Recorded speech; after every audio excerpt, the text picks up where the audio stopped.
Hi there, this is my lock, and this is the ASSA 600 training lock I posted about earlier this week.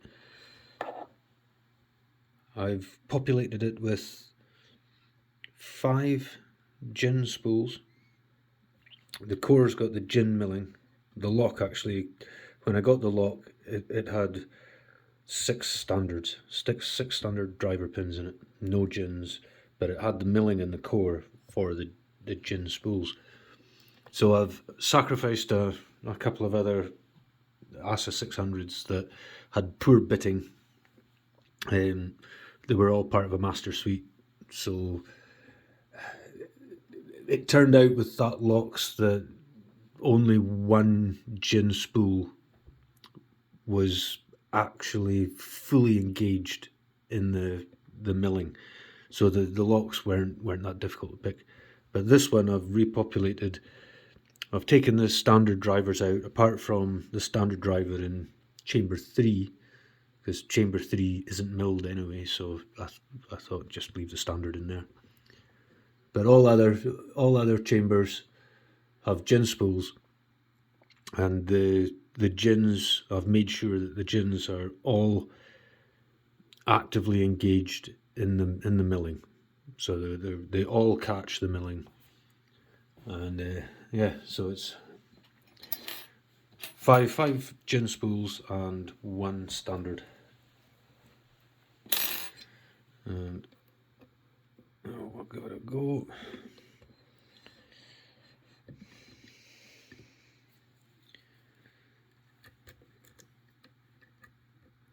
So we'll start off picking the standard in 3.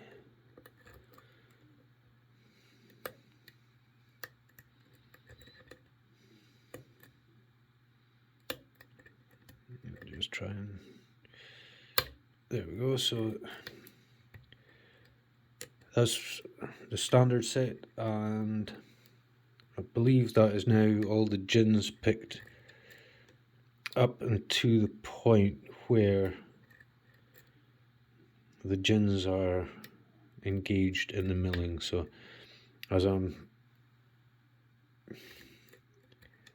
trying to push on those pins, I'm not feeling any counter rotation. So those gins are trapped by the very clever counter milling. So at this point, we'll need to try and float pick.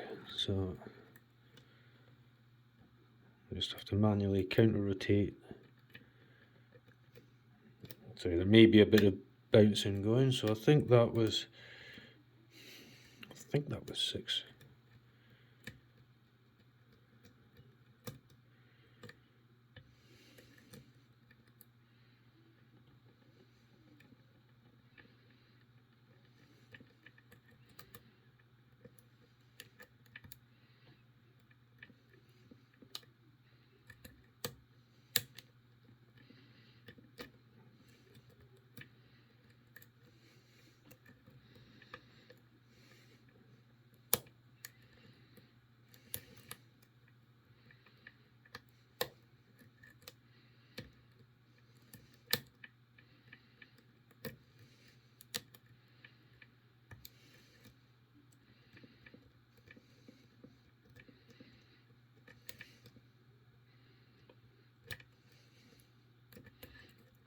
It's it's nerve wracking. Sometimes, you know, when you feel like you're getting kind of close and you've got to counter rotate, and it's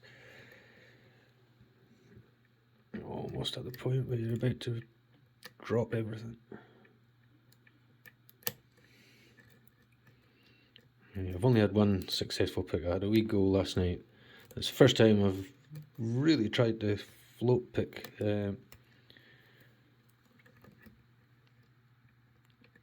ASSA spools.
It did take me, well, about half an hour to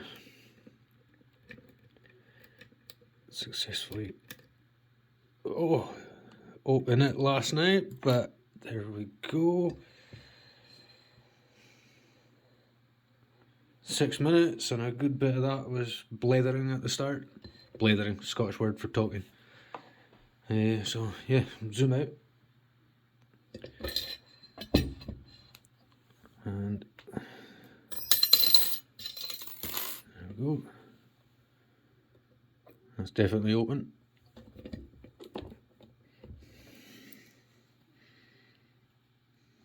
So I've got a key for it somewhere so I can lock it back up. Try to keep everything in frame. Sorry for the creaking.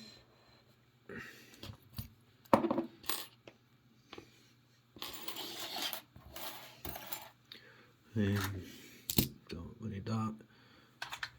I need a follower. Key. And always use a shim if you can.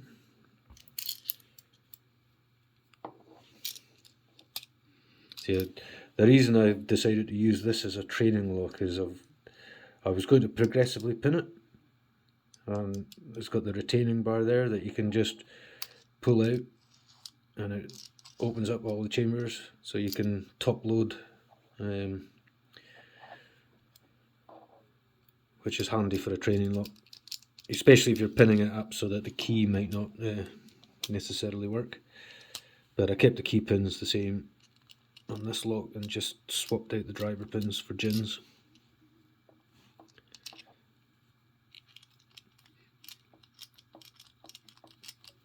So every chamber that has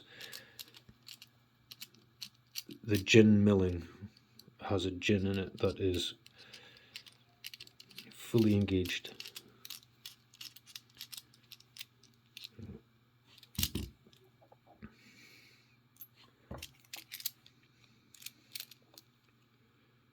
And like I say, last night was my first open on this lock. There's only one other thing with this lock. I was limited to the choice of gins that I had, so they're a bit short. So the pin stacks are a little bit shorter than I would like. So there's not quite the same spring pressure on the lock. So where's my...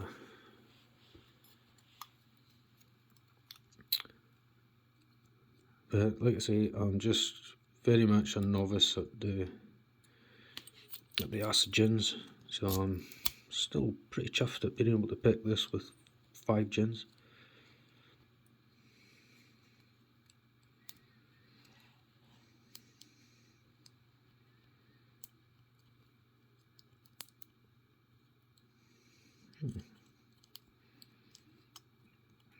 Yeah, I'm on. There we go.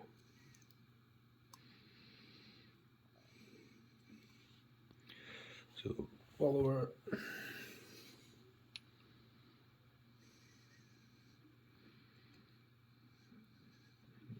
And so keep that there.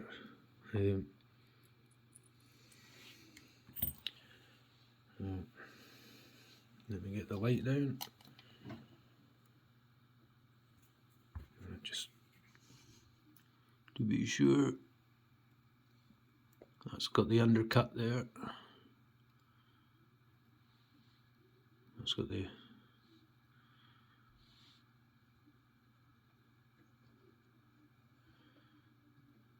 undercutting.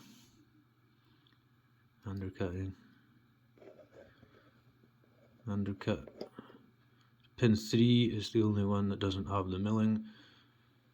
Pin 2. Pin 1. So all standard key pins.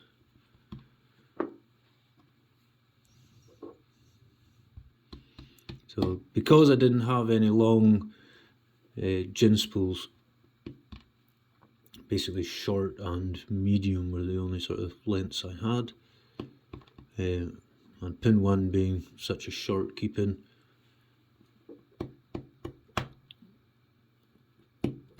Oh, bloody hell. There we go. Come on, get out of there. Standard. Standard. That's that. Yeah, so with pin 1 being so short, I've had to put a master wafer in pin 1, but it sits on top of the keep-in, so it still allows the gin to, it's not filling up the chamber so much that the gin won't engage with the milling. So there we go. Pull that.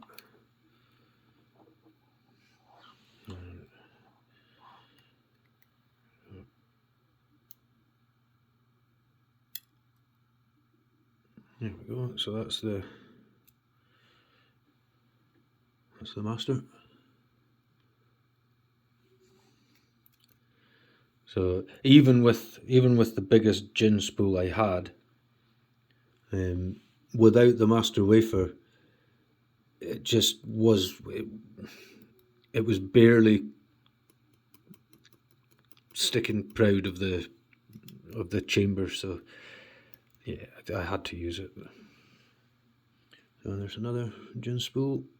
So it's an active gin in 1 and 2. And I'll show you that pin 1, even with the master wafer, is still active. Standard in 3 because there's no milling in 3.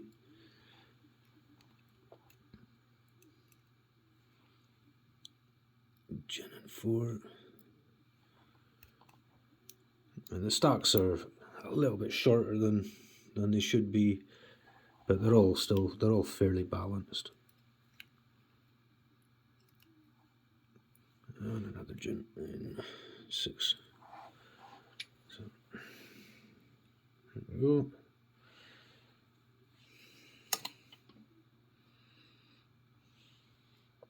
And tip out all the springs if I can.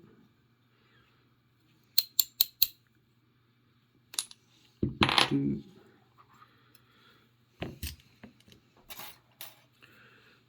There's my pick. 3, 4, 5, and 6. So all the springs. And so can we zoom in?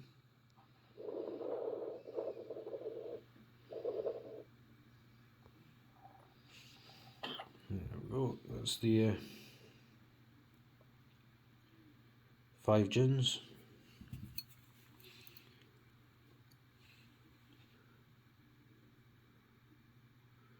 They're just such a good design. They just catch onto that undercutting so well. It's just, yeah, there's just no counter rotation or anything. The only way to get them out is to manually hold the counter rotation and just jiggle, bounce on that keep-in until you rattle that one up and hope you don't drop too many of the others in the process. So yeah, I'll zoom back out a wee bit, and I will show that pin 1, if I can pick it up. Oh, come on, here. No, pin 1. Ah, crap. And the master. And the gin. So that gin sits in there,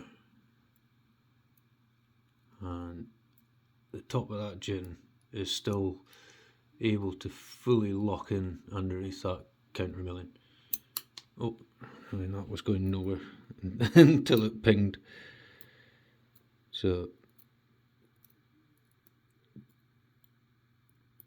yeah, five active gin spools and one standard, because that pin, that chamber 3 is not milled.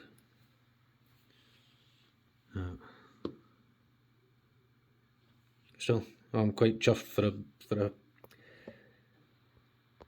a gin spool beginner. I'll take that.